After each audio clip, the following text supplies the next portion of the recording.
Es un autor que mantiene su compromiso social, a diferencia de otros que se distancian un poco de la literatura social que se daba en los años 50. Bueno, hay otras voces como Luis Antonio de Villena, Antonio Colinas, etc., ¿no? Bueno, pues en este cambio de experimentación, de diálogo entre tradición y modernidad, ahí está Juan Manuel, ahora os explicará, él viene desde Granada, entonces mantiene esas raíces, pero a la vez es un poeta cuya temática es bastante moderna y actual, ¿no? Desde el afilador de estrellas, que trata el tema de la guerra de Gaza, como el último poemario que he tenido el privilegio de traducir, que es La dona de Espart, La mujer de Esparto, que es un poemario que, bueno, del que ya hablamos en clase, que toca el tema de la enfermedad en el aspecto femenino, ¿no?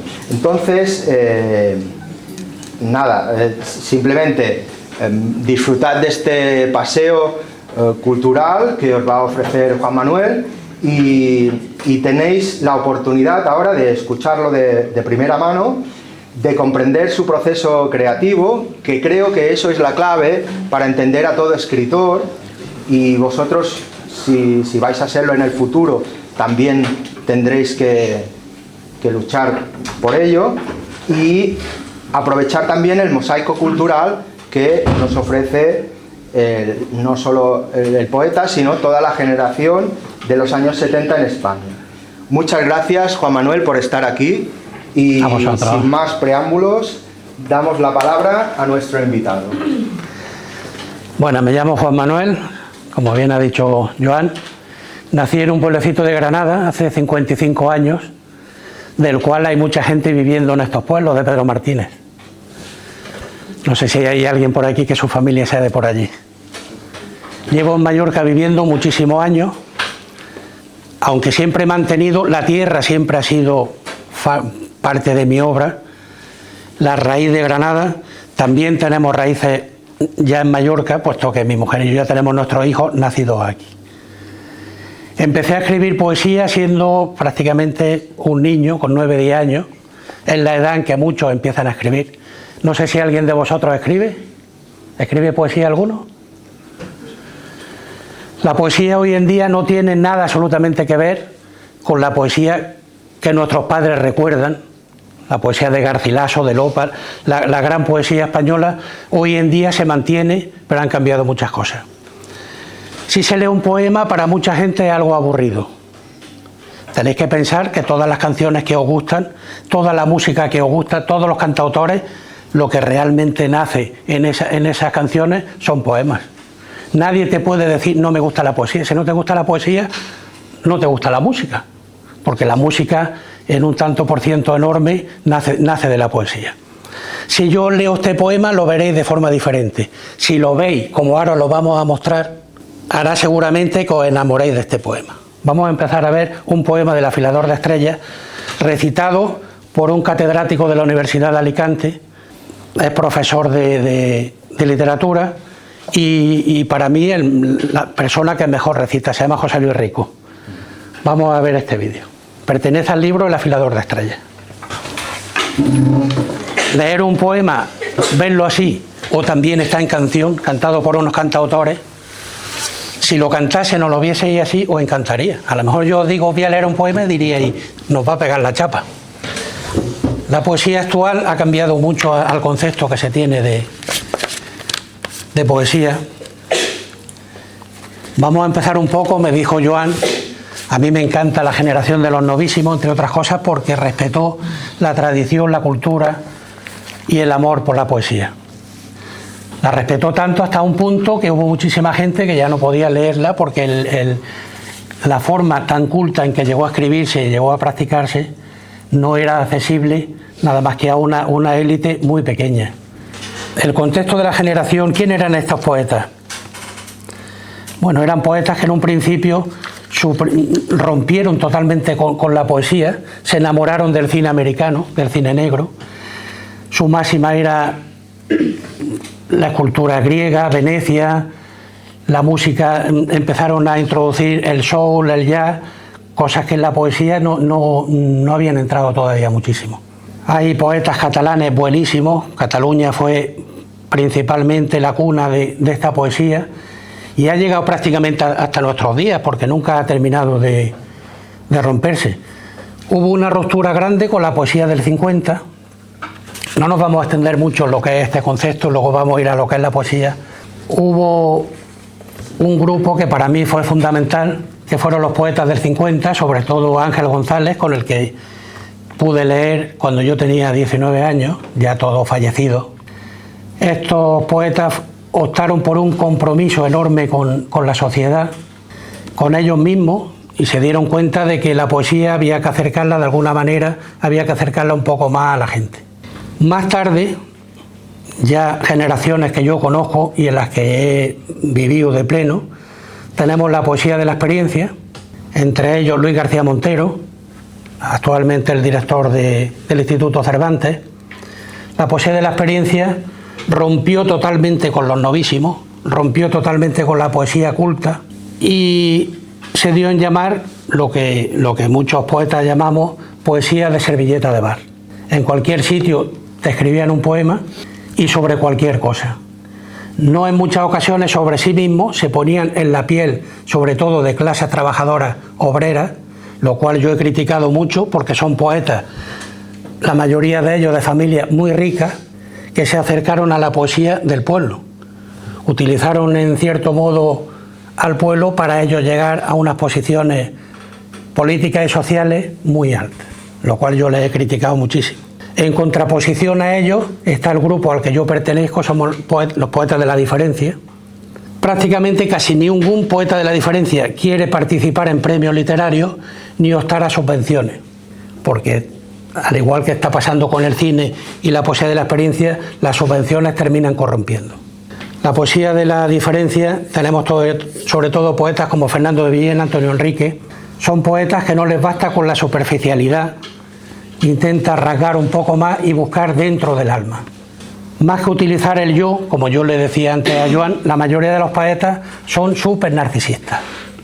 Tan narcisistas que solamente se leen a ellos mismos y escriben sobre ellos mismos. ¿Cuál ha sido mi lucha y mi manera de escribir? Por la que me han destacado como escritor, escribir sobre vosotros. Ni siquiera como ellos, porque el ellos es un poco despectivo. Escribir sobre vosotros, sobre el alma, sobre la telúrica, sobre el miedo, sobre las cosas que podemos tocar, sobre esas cosas que cuando encendemos la televisión vemos y sobre esas cosas que aunque diariamente nos tocan el alma y no podemos dejar de pensar en ellas. Vamos a leer un poema. ¿Nos vas a empezar a leer tú un poema? Me he traído 3 libros, El afilador de estrellas, al que pertenece este poema. Bueno, este ha sido un libro. Escribir un libro se tarda muchísimos años. Por ejemplo, La mujer de Esparto son 10 años escribiendo este libro. Empecé a escribirlo en el 2016, se ha publicado este año en el 2026. Este libro, El afilador de estrellas, pude comenzarlo a escribir en el año 90 y se publicó hace 2 años. Empezar a escribir un libro es como construir una catedral. Tú levantas una gran catedral, levantas la estructura y luego vas quitando y vas perfilando hasta que van quedando los poemas. De un poema escribes muchísimo. Si alguna vez se os ocurre escribir un poema, vosotros escribís todas las ideas que os vengan a la cabeza. Esta es la estructura de la catedral. Luego se van quitando los andamios y se van formando las capillas y se va haciendo toda la que es la estructura hasta que queda el poema. A lo mejor de 4 páginas luego te quedan 4 versos. He escrito algunos poemas de amor, dedicado el último libro a mi mujer, Mientras seas palabra, pero son los menos porque son, en el fondo, a lo que vamos, es el yo. Y mi poesía, si se caracteriza, es por el vosotros más que por escribir por mí mismo. Bueno, hemos venido para honrar la poesía y vamos a leer unos poemas. Bueno, con respecto a lo que decías, Juan Manuel, hay poetas arquitectónicos, es verdad, que construyen paso a paso su poesía, y luego hay poetas un poco caóticos, ¿no? que son más desorganizados, pero que mantienen un corpus poético, ¿vale? Yo estoy en la segunda clase, me voy a poner de pie. Voy a leer un poema del Afilador de estrellas, que es un poemario dedicado a un conflicto que se ve cada día en la televisión. Existe, aparte de la televisión, que es el conflicto de Gaza, ¿no? Entonces, un poema titulado Alambradas. Callados cometieron los pueblos el mal que aún acecha, con pico y pala sembraron alambradas, frente a la impía desesperación del mañana. Aún siguen callados todos, sembrando alambradas, a pico y pala, para cosechar el mal que los acecha, y sin esperanza. Bueno, este es uno de los poemas, como veis, contundentes, y que conforman ese vínculo con la temática social que todavía mantiene Juan Manuel en sus... La temática social y el arraigo a la tierra son las principales estructuras de mi obra. El arraigo de la tierra porque la infancia nunca nos abandona. Las raíces que construyen nuestro futuro, toda nuestra vida nos lleva a nuestra infancia de una manera y otra. Y cuando escribimos, innegablemente, toda la escritura te lleva a esa infancia. ¿Vas a leer tú alguno? No, bueno, pero lee alguno de la mujer. Bueno, de aquí, que leer uno de aquí. Bueno, yo soy Pilar, como os ha dicho, soy su mujer y sigo con él toda su trayectoria. Y bueno, me gustaría leer un poema de este libro que se titula Guerra, y para que entendamos por qué existen las guerras. Las guerras existen porque una luz negra se enciende en el corazón de los hombres. Entra infinita en su mirar, latiendo fuerte, con los labios secos, desparramados. Las guerras existen para ver perder al otro. Nadie gana. Tejen una luz insoportable, sin sombra, entre la tierra desgarrada. Las guerras no son humanas. Quizás sea cierto que los dioses las ordenan, que envían arcángeles para llenar los cielos e infiernos de sangre nueva. Las guerras existen porque una luz negra se enciende, afilada, como el apéndice de un lucero. Entonces vemos que es poesía, que a veces creemos que no la vamos a entender, pero realmente esto se entiende a la perfección. ¿Por qué existen las guerras? Realmente nadie gana en la guerra. Todas las guerras que vemos, nadie gana. Al final nadie gana. ¿Quién pierde? Siempre los mismos. Hay un poema que escribí la semana pasada y viniendo con gente joven me pareció fantástico traerlo. Se llama A la mierda, el poema. Pertenece a un libro que se llama Seres de cartón. Seres de cartón son toda la gente que podemos encontrar en cualquier ciudad con cajas de cartón encima y viviendo en la más absoluta miseria. Bueno, el poema se llama A la mierda. Tiene una cita de Diógenes: cuando uno está entre locos, se hace loco. Y está dedicado a uno de mis maestros, a los que más he leído, que es don Ramón María del Valle Inclán. La frase es de él porque normalmente, bueno, no sé si lo habéis escuchado, ¿no? Valle Inclán, ¿lo habéis estudiado? Valle Inclán solía salir en Madrid a todas las tertulias literarias. No se perdía una de noche, pero siempre terminaba a bastonazos con todo el mundo.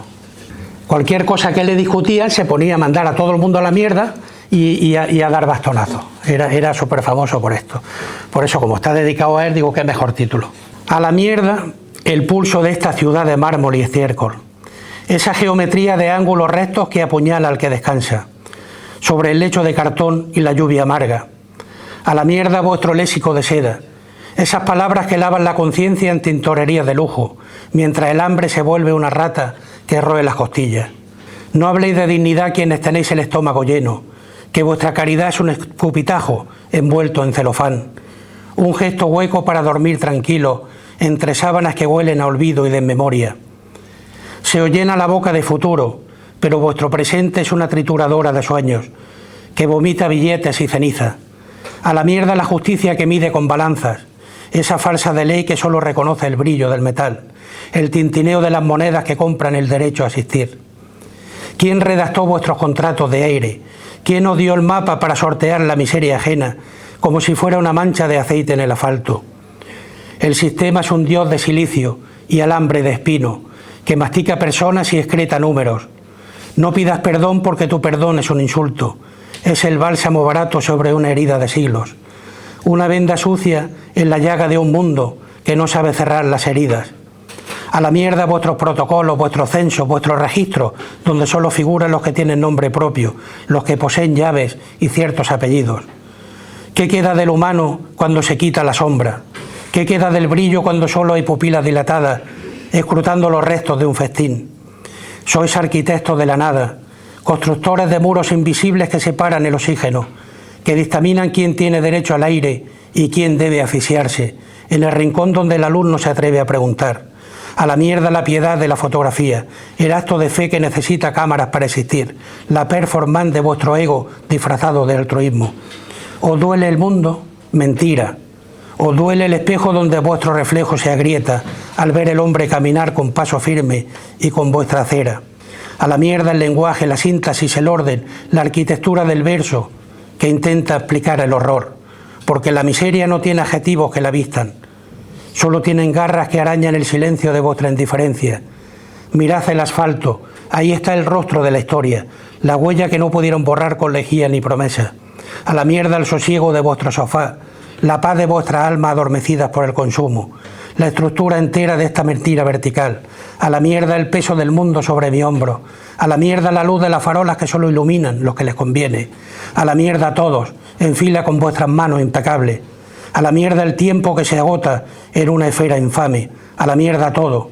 Que se rompa la cuerda, que se caiga el teatro, que arda el telón sobre vuestras cabezas sordas. A la mierda, sí, definitivamente, todos a la mierda.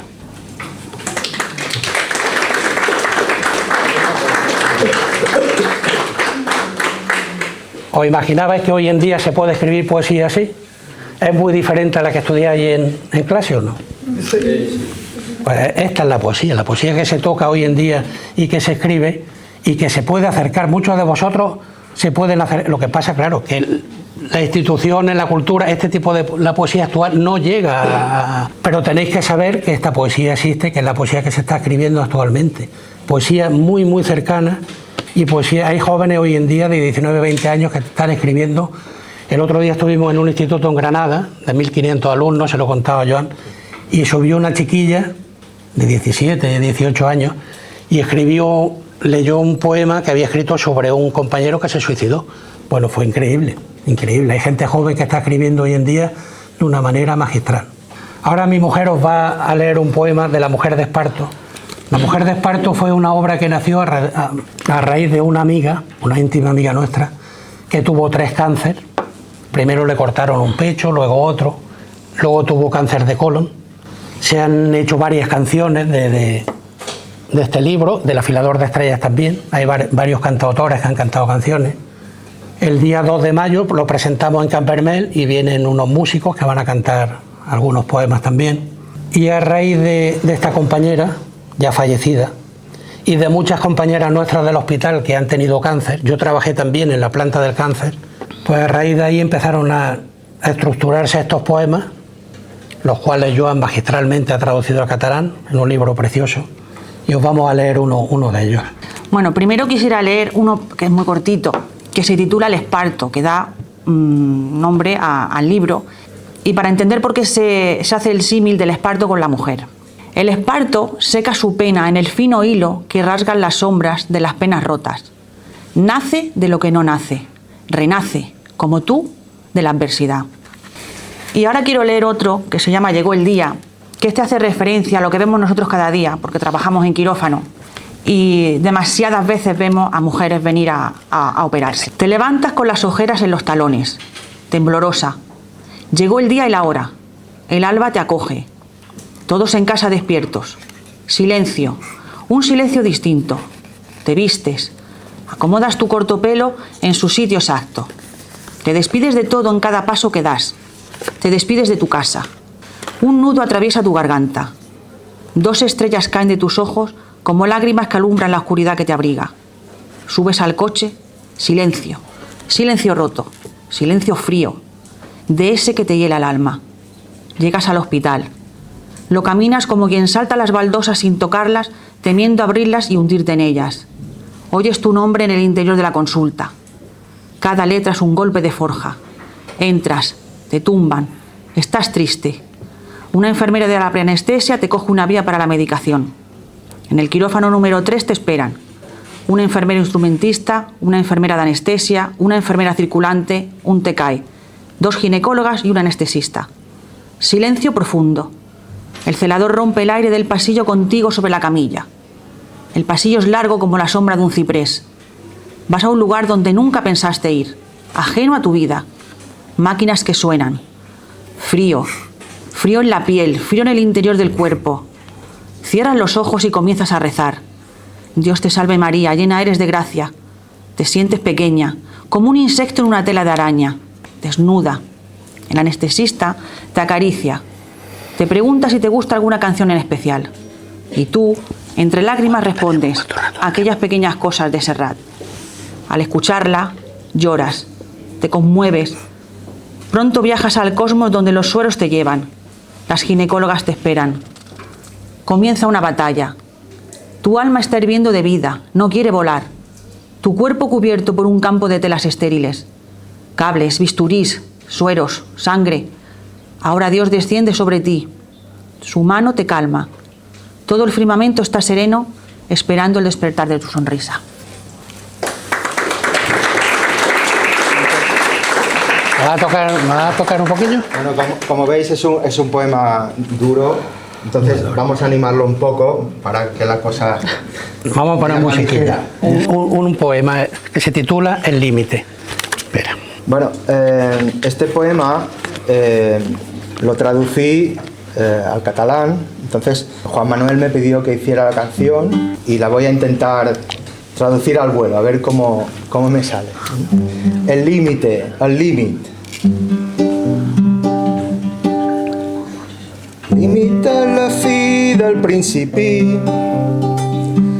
És la terra que divideix la teva vida de l'eternitat, la terra del mar, l'article del precipici. El límit terracera et dona calor, el límit terracera et dona calor. T'inunda de calma quan l'abraces, t'inunda de calma quan l'abraces. És suau com l'arena del desert. És el confion cada nit, dormen les teves angoixes. El límit és la terra ferma, el límit és la terra ferma, on el món s'acaba i tot comença, on el món s'acaba i tot comença, on s'oculta el buit de les teves idees, on s'amaga el buit de les teves idees.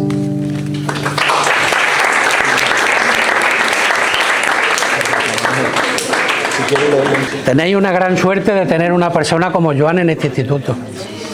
Gracias. Un gran poeta, pero ante todo una grandísima persona. Una grandísima persona.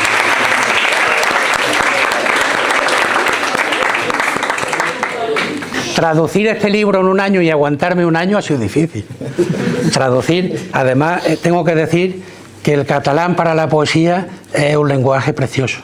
El lenguaje, yo soy castellano hablante, aunque tengo mi nivel de catalán también porque trabajo en el hospital, pero tengo que reconocer que el catalán para la poesía, a mí lo leo, lo he releído este libro en catalán, sí. y la verdad es que me encanta. Y muchos otros libros que Paco me ha ido regalando. Suena muy bien. Voy a leer un poema. Este poema es la noche en que una mujer presiente que tiene cáncer y al día siguiente va a ir al médico para que le dé los resultados. Vive en una gran ciudad, vamos a poner Granada, por ejemplo. Se despierta y se va a pasear por la ciudad está sola y ella camina por las calles loca, sabiendo lo que al día siguiente le puede pasar. Este poema se está haciendo un documental muy bonito y lo va a leer Assumpta Serna, una actriz que en su momento fue una gran actriz. Lo ha leído para que lo introduzcamos en el libro. El poema se llama La ciudad dormida. Tiene una cita de un gran poeta, Lord Byron, que dice: a partir de todo lo que puede ser o haber sido antes, hoy puedo fundirme con el universo y sentir lo que no puedo expresar, aunque sea imposible ocultarlo. Pasean las últimas horas de una ciudad que echa la persiana, llovizna, y en algún balcón lejano se oyen unas notas de Chopin. Algún taxi pasa tan rápido que te salpica el agua de los charcos. El silencio en la ciudad es más silencio, porque está acompañado de soledad. La soledad en la ciudad es más soledad. Caminas por calles indiferentes, fumarás un cigarrillo para oler la noche distinta y recordar tiempos pasados. Caminas sin rumbo y sin miedo. Los bares cierran, alguna tienda tiene los neones encendidos y en los escaparates se exponen las últimas tendencias. La lluvia no deja de caer, tenue, delicada, nostálgica y desvelada. El insomnio es propio de tu cáncer, de tu miedo, de la secreta memoria que en tus adentros vives. Buscas en el aire limpio que huela a flores y a pino encontrar la salvación. Nada esperas, nada tratas de esconder en el abrazo de la luna negra que te vigila. Dejas las huellas en el camino que mañana pisarán cientos de personas. Nadie sabrá que pisó tus sueños, que dejaste en el asfalto la niebla de tu nombre y con los dedos rozaste el aire, que junto a la lluvia besó tu rostro. En la estación de tu miedo, en el día de la cita médica, en el temor de tu tiempo. Faltan horas para que tu vacío se llene de desengaño o de libertad. Pronto caminarás obligada a la realidad que se caerá del amanecer. Son las 7. Pronto estarás en la sala de la soledad, en pie, como un mástil, esperando tu nombre. Los primeros rayos de luz encienden tus ojos. Paseaste toda la noche por la ciudad dormida. Llegas al hotel, te escondes en las sábanas un instante antes de marchar. A las 9 en punto sabrás si el futuro lo escribe la claridad del sol o se va alejando en un bosque oscuro.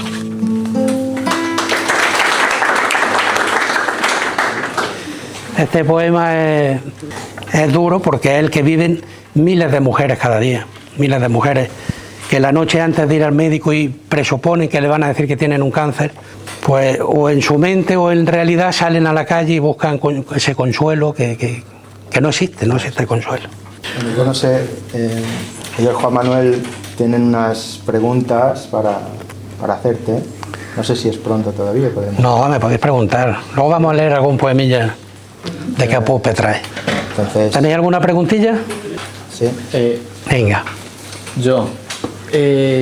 Granada tiene una tradición literaria muy potente. Muy potente. ¿Tú sientes que el hecho de ser un poeta granadino condiciona tu voz poética o tu manera de relacionarte con la tradición? España en general tiene una tradición poética muy potente. España ha sido un país que ha amado la poesía profundamente, en todas sus regiones. De Granada han nacido las últimas dos tendencias que existen en la actualidad, la poesía de la experiencia y la poesía de la diferencia, nacen en Granada. De Granada tenemos a Lorca, pero bueno, Andalucía en sí ha sido una gran tierra de poetas, pero también Mallorca, también Cataluña, también el País Vasco, también Madrid, la Comunidad Valenciana. España en sí ha sido, desde la Edad Media, ha sido una poesía, un país en que el pueblo ha tenido muy cerca la poesía. Toda la tradición de la toda la tradición, toda la poesía árabe. La poesía árabe, El afilador de estrellas, yo cuando lo escribí leí muchísima poesía actual árabe. De hecho, ahora el 8 de mayo vamos a Alicante a presentar este libro, invitados por el Ministerio de Exteriores, a un lugar que se llama Casa Mediterráneo, que la función que tiene el Ministerio de Exteriores en esta casa es unir las tres culturas e intentar dar un poco de... Este vídeo que habéis visto antes me han prohibido que lo ponga. Este vídeo se iba a poner para iniciar El afilador de estrellas el día 8 de mayo y me llamaron, bueno, aunque parezca mentira, me han dicho un montón de cosas que no podemos hablar y un montón de cosas que no podemos poner. En este vídeo se ve un grupo de mujeres árabes y se ve un señor delante y parecen un rebaño y él el pastor. por esta imagen no se puede poner este vídeo en donde vamos. Pero bueno, nosotros intentamos luchar, intentamos dar voz a toda esta gente y que la poesía siga adelante. Claro que el Ser de Granada tiene, pero creo que más por la parte árabe que por la parte actual, porque la parte árabe poética que viene de Granada es de donde viene esa tradición grandísima. La voz árabe en la poesía ha sido y es increíble. Vosotros buscáis poesía palestina o poesía libanesa hoy y os quedaréis asombrados cuando la leáis. Actual. Bueno, muchos autores de su generación dialogaron con la cultura europea y con otras artes, como cine, música o pintura. ¿Hay referentes artísticos o literarios que hayan sido especialmente importantes en su trayectoria? Yo, la principal figura literaria que ha sido influente en mi obra ha sido el compositor Bach. Para mí ha sido porque el maestro que yo tuve cuando yo empezaba a escribir, Antonio Enrique, fue profesor mío. Como tú puedes influenciar en ellos, él influenció tanto que hoy en día somos grandes amigos y su último libro me lo dedica a mí. Y la música clásica me la metió en la vena totalmente. Entonces mi manera de escribir, los versos cuando yo escribo notan mucho ese pum, pum, pum. Siempre me dijo, igual que mi gran maestro de yo leer, siempre ha sido Vicente Alessandre. Vicente Alessandre y Antonio Enrique, la principal figura ortográfica que existe es el punto, cuando vas a escribir poesía. El punto es como una cuerda con nudos.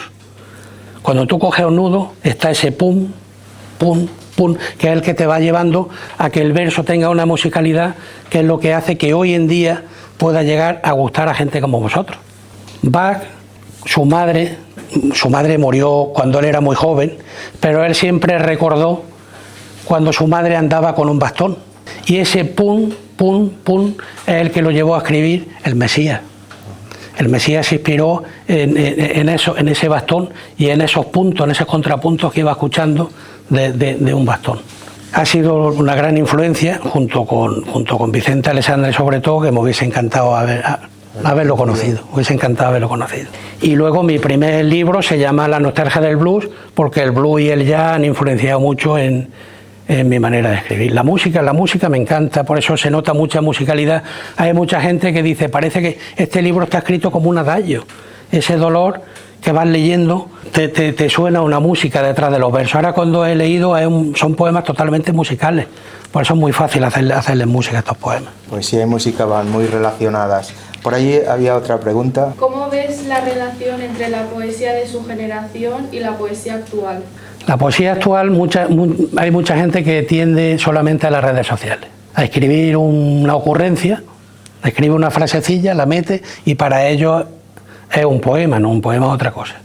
Un poema lleva oficio, un poema lleva trabajo, un poema no es una ocurrencia que tú cojas un papel y se te ocurran 4 líneas, la escribas o escribas un texto y luego lo separes en versos como a ti te va bien.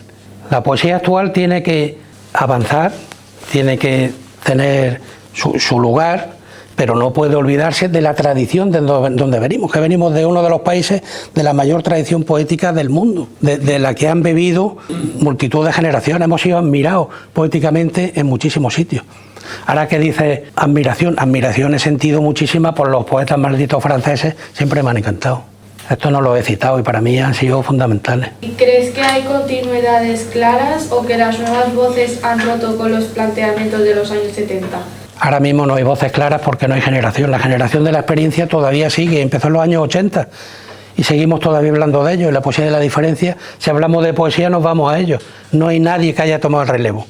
Ahora estoy haciendo un ensayo y este ensayo trata un poco de dar paso aquí a nuevas voces. He hablado con algunos poetas nuevos, pero la poesía hoy en día es muy individualista, muy yo, y cerrada en ciudades o en pueblos. No hay un grupo literario, esto lo dará el tiempo quizás, pero no hay nadie que haya dado relevo a la poesía de los 80 todavía. Hoy en día no hay ningún grupo en concreto, hay buenos poetas jóvenes, pero actúan como ellos mismos, a nivel local y como ellos mismos. No hay una entidad nacional ni, por supuesto que no.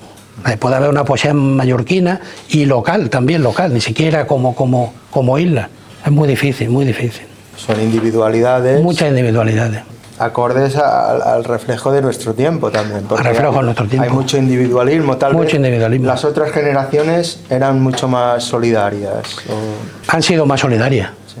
La poesía de la experiencia también, en los años 80, la movida madrileña, a los gobiernos que hubo les vino bien también, porque tampoco fueron demasiado. Han sido poetas sociales, pero tampoco han metido el dedo demasiado en...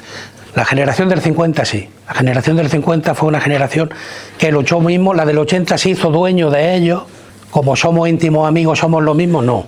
La poesía del 50 no tiene nada que ver con la poesía del 80. Era una poesía mucho más social, mucho más reactiva y mucho más luchadora. Hoy las banderas de luchar por los demás prácticamente están muertas. Cada uno está luchando por sí mismo. Para sobrevivir. Para sobrevivir. Antes había en Granada, en los años 80, había un proyecto que se llama Poetas en el Aula, que se hacía esto. Esto era muy normal hacerlo. Y ya, hoy ya no existe. Sí, ahí hay otra pregunta. La generación poética de los 70 suele relacionarse con una renovación del lenguaje y con cierta experimentación formal en su caso. ¿Hasta qué punto se considera heredero de esta estética y hasta qué punto ha querido distanciarse de ella? La poesía de los 70 yo no me he querido distanciar de ella porque eran grandes constructores de la poesía. Estos eran arquitectos de la poesía. Hoy somos peones de albañiles, los escritores. Ellos eran arquitectos. Tenían una belleza en el lenguaje y unos conocimientos del lenguaje tan grandes.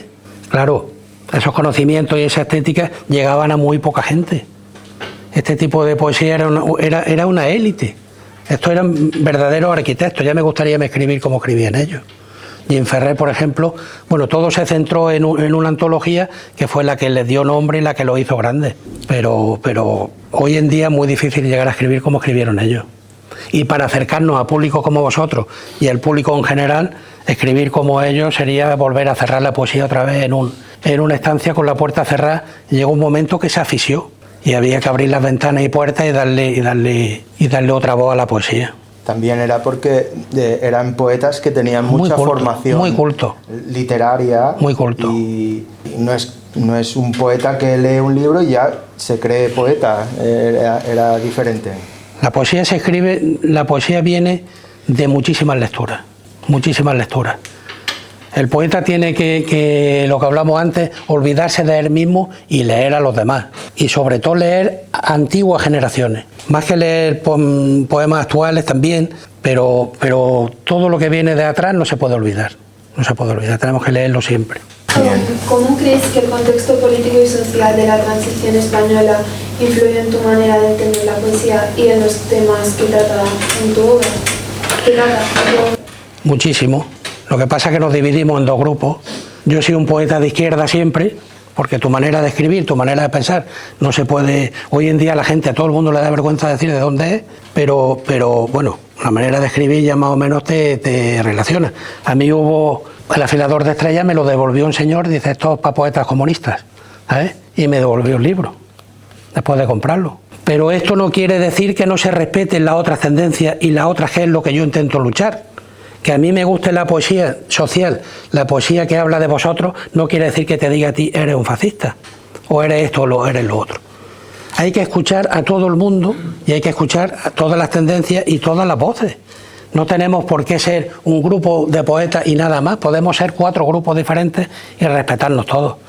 La poesía de la diferencia vio muchísima gente que es de derecha, porque vienen de la cultura y luego también lo que os digo, toda la tradición de poetas, los novísimos, todos eran hijos de millonarios. Federico García Lorca era hijo de ricos granadinos, como si no iba a estudiar en la universidad en Madrid.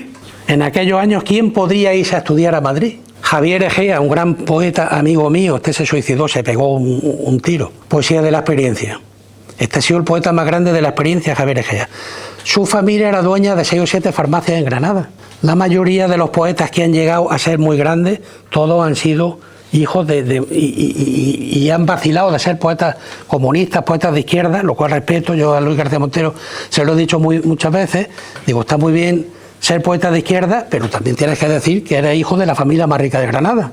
Por eso la política influye mucho y no hay que engañarse, hay que ser coherente con lo que se hace, de dónde viene y hacia dónde va. También hay poetas de la generación de la experiencia que son de derechas, Muchos, como John Juaristi, muchos. y tienen una cultura Claro. increíble. Y últimamente han hecho entrevistas con Loquillo o artistas de renombre. No se puede tachar, eso vosotros jóvenes, no podéis tachar a las personas ser de una cosa de otra. Cada persona se tiene que respetar cada persona lo que es, y el máximo concepto de lo que es la cultura, porque en el fondo la poesía, igual que la literatura, la pintura, lo único que hace es enseñarnos a ser mejores personas. Y ser mejores personas, sobre todo, lo que nos lleva es a respetarnos los unos a los otros, que es lo fundamental. En algunos de sus poemas se percibe una mezcla entre experiencia personal y reflexión cultural. ¿Qué papel tiene la memoria tanto individual como colectiva en su escritura? La memoria personal mucho, porque en el fondo somos lo que hemos vivido. Luego buscas las experiencias de los demás para tú terminar de construir tu propia existencia y tu propia vida. La raíz, la tierra. Hay un libro, el próximo libro mío que se publicará, se llama Tierra, y hay un instituto que están haciendo la portada y dibujos del libro, y un director de un instituto de Granada está haciendo el prólogo. La tierra es fundamental. Tierra es nosotros mismos, las raíces nuestras. Esto no se puede olvidar nunca. Pero siempre enriqueciéndonos con los demás. No quiere decir que nosotros seamos el centro del mundo y fuera de nosotros no hay nada, no. Formamos parte de algo muy grande. Esa es la diferencia de la experiencia a la diferencia. Que la poesía de la diferencia es muy mística y ahonda mucho en el alma y en buscar las raíces de nosotros mismos. Digamos que la poesía de la experiencia es más superficial. Más superficial. Yo recité con Joaquín Sabina hace muchos años, tantos que ya ni me acuerdo. Qué lástima que no hubiese móviles, porque entonces no podía ir haciendo fotos por ahí. Fue una casualidad. Y a él también lo han querido hacer dueño de la experiencia. Y él siempre lo ha dicho. Dice, yo no pertenezco a la experiencia. Él ha sido un ser totalmente libre. Ahora ha hecho algunas declaraciones y lo han tachado incluso de ser de derecha ahora últimamente. Porque se ha aburguesado, pues no. A lo largo de la vida todas las personas que conozcáis os enriquecen. Yo tuve la suerte de, como vosotros, estar ahí sentado escuchando a poetas cuando era joven, y eso es un recuerdo que siempre te queda, siempre queda. Yo también. Es un pozo que queda. ¿Alguna pregunta más? Venga, Paco, que nos haga una pregunta, que lo veo allí muy callado. Bueno, tengo ya un poco bastante. Pues nada, sencillamente es preguntarte pues tus últimos proyectos y si sigues más o menos la misma línea que te pasó más. Bueno, hace un mes, aunque nosotros no nos presentamos a premios literarios muchos, me dieron el Premio Internacional de Poesía y Derechos Humanos, lo cual para mí fue un orgullo grande. Este libro es la segunda parte del Afilador de Estrellas. El Afilador de Estrellas era un poema dedicado a Gaza, dedicado a Ucrania, a todas las guerras que ha habido. Nunca termina de escribirlo. Llega un momento en que nunca dejaría de escribir. Y os voy a leer un poema que abre ese libro. El libro se llama La Geografía del Espanto y el primer poema se llama Guernica. En este poema yo me introduzco dentro del cuadro e interactúo un poco con él. Me siento en el Guernica, dentro, muy adentro. No hay marco que pueda detenerme. El blanco y el negro son mis caminos. La geometría me hace girar en diferentes horizontes. Un caballo me recibe con la boca abierta. Su alarido me atraviesa como cuchillo de luz. Y en su ojo hay un mundo que estalla como una pupila de dolor. Camino por grietas de pintura, por diagonales que sangran silencio. La madre me tiende al niño muerto, pero su brazo no toca mi carne. Es un rayo que corta el aire. Su grito no se escucha, se ve. Es un relámpago detenido. Las bombillas arden sobre mí como soles fríos, testigos eléctricos de una tragedia que nunca duerme. Me ciegan y sin embargo necesito su resplandor para no perderme entre los escombros del lienzo. Avanzo. Un toro me observa con dignidad oscura. No embiste, contempla. Su cuerpo de piedra respira lentitud, como si llevara dentro los siglos de la tierra ibérica. A mi lado, un guerrero partido yace. Su mano aún sujeta una espada rota, y de esa espada brota una flor diminuta, la única ternura entre tanta devastación. Me pierdo entre diagonales, en corredores de sombra, en habitaciones que se deshacen como muros incendiados. El cuadro no es plano, Es un laberinto de lamentos, una ciudad que nunca dejará de arder. Escucho pasos que no son míos, voces detenidas en brochazos ásperos, llantos congelados en la tela. Guernica me muestra el pasado, no me muestra el pasado, sino un presente que regresa. Bombas que siguen cayendo, madres que siguen gritando, niños que aún no saben por qué la luz los abandona. En medio del espanto, un ojo encendido resiste, una flor que insiste en brotar, una línea que no se quiebra. Salgo de la tela con el corazón astillado, pero también con la certeza de que quien entra en el Guernica ya no puede mirar al mundo igual. La pintura me devuelve a la vida como una herida nueva, y con la promesa de que mientras alguien recuerde, el lienzo seguirá respirando para todos.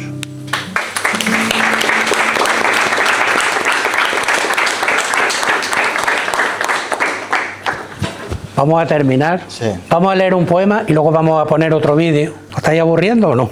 No. El otro día en Granada veía a dos durmiendo. Había una pareja, digo, hostia, estuve a punto de decir, subir y leer un poema. Vamos a leer un poema dedicado a Capdepera y Calarrayada. Yo trabajé aquí 3 años y cuando bajaba esta cuesta cada mañana y veía el amanecer, pues eso es impresionante. Eso no tiene precio. Y escribí un libro que se va a titular Caput Petrae, la Sinfonía del Amanecer, y Joan va a traducir a catalán. Os voy a leer el último poema, que él todavía no ha leído. Bueno, el último, el que te he dicho, el barroco, no. Hay otro final. El último poema es Miró, al que yo admiro, el pintor, desde el cielo ve el amanecer de Calarrayada. Y escribe este poema.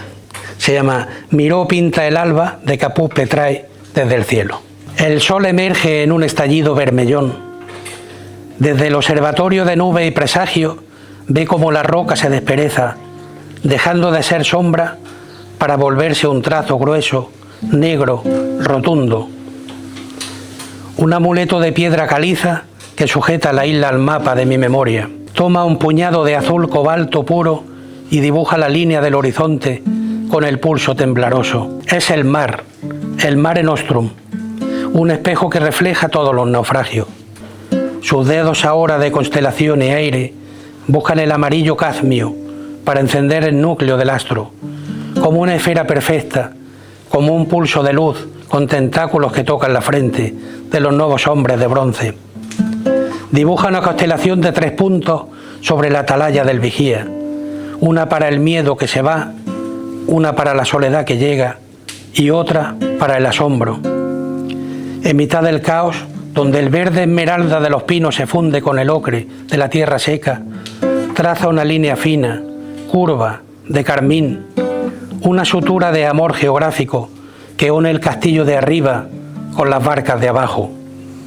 No hay tiempo, solo el instante sagrado en el que mi paleta celestial bautiza a Caput Petrae con colores de Génesis, recordando al mundo su mortalidad. Cuando tengamos este libro vendremos a presentarlo. Ahora vamos a terminar con una canción que se llama Bienaventuranza, que es del libro El afilador de estrellas, y casi siempre terminamos con este. ¿Lo vamos a poner? Vamos a terminar con este y ya os dejamos.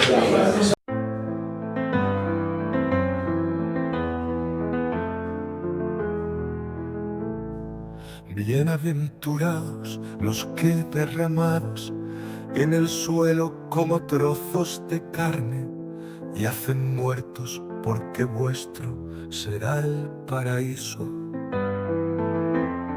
Bienaventurados los que no habéis conocido la tranquilidad de una vida en paz, porque vuestro será el silencio del firmamento. Bienaventurados los hombres y mujeres llenos de arrugas y años de dolor y arrugas de sufrimiento, porque vuestro será el sillón junto al más justo. Bienaventurados los que vivís en casas de papel, porque vuestros serán los castillos de una nueva ciudad llena de luz. Bienaventurados los que cruzáis los mares con maletas vacías de presente y manos llenas de sueños, porque vuestros hermanos os ayudarán a vivir un mundo nuevo. Bienaventurados los que vais desnudos, porque los ángeles os arroparán con plumas de seda y abrigos de algodón. Bienaventuradas vosotras mujeres y dichosas, porque sabéis mejor que nadie lo que es sufrir por los demás, porque vuestro será el primer altar en lo más alto. Estaréis en la mano de Dios, sentadas dichosas.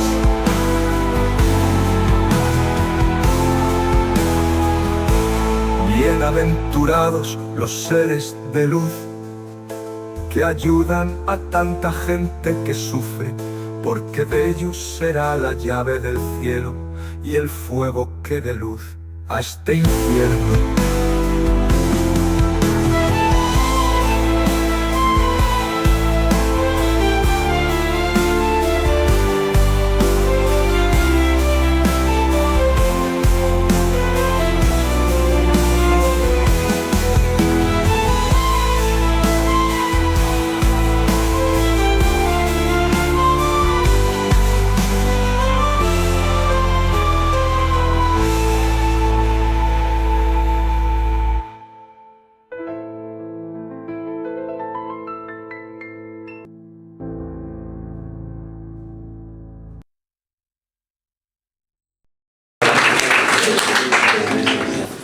Impresiono cada vez que lo veo. Hay poemas que cuando los ves años después dices, joder, yo he escrito esto.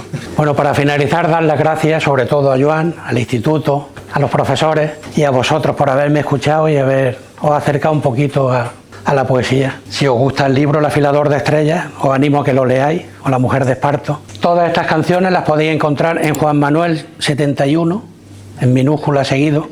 Están estas y muchas más canciones y muchas cosas que vamos haciendo. Y nada, espero volver a veros en alguna otra ocasión. Gracias a ti, Juan Manuel.